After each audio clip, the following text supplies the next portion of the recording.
Callum Pickering is a senior economist with Berenberg, a multinational investment and private banking company, and I asked him about the likelihood of Britain leaving the EU and the public's take on the issue. At the moment, the opinion polls suggest that a majority of the UK would vote to remain in the EU should a referendum take place tomorrow. Now, that proportion has fallen somewhat since the middle of last year, when there was a greater proportion of support for EU membership, and there's a very good reason for that. This vote will not take place based upon specific issues that we might have seen in the deal today. What we will see is people vote on key issues. And when I mean key issues, I'm talking about things like migration. The EU migrant crisis, which came to the fore last August, is the key reason why support for the EU has fallen back in the UK. Now, when people in the UK see migrants across Europe, especially in places like Germany, it's a country which people perceive to be similar to the UK.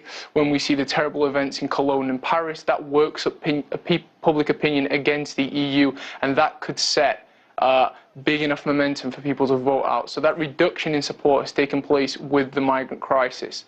But still, on the whole, people are still for the EU, but it's getting much closer than it was. What do you say to the argument that the EU is a drag on the UK economy, especially if it does stay in the bloc? Well, as an economist, I just don't see evidence to support that view.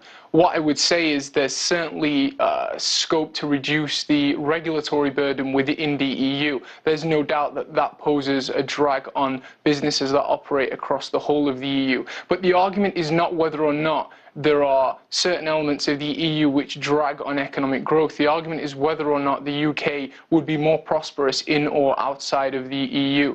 Now, it seems clear to me that the UK would be stronger within the EU.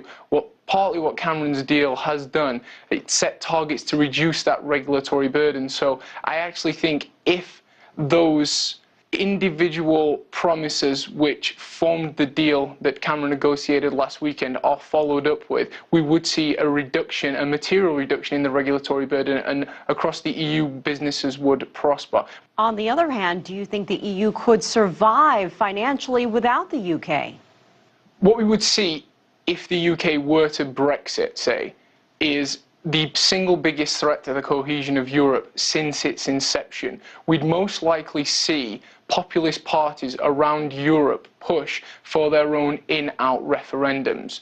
Now, I think France will be particularly vulnerable, especially with Le Pen, who is now making significant progress, but not just in France. There are other populist parties across Europe that would push for their own referendums. So what we may see is something similar to what happened in 2010, 2011 during the sovereign debt crisis, where financial markets begin to price in which countries they think could leave the EU first, and the act of yields for those governments rising could jar financial markets and the economy.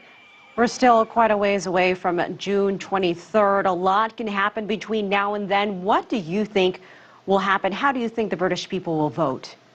I think the British public will vote to remain in the EU. I think it will be much closer than people expected. That's partly because of the migration issue in Europe that has really had a big impact on the polls. But what I'd say is most of the time the UK are fairly pragmatic voters, and when it comes to issues with big economic implications, they tend to vote with their wallets.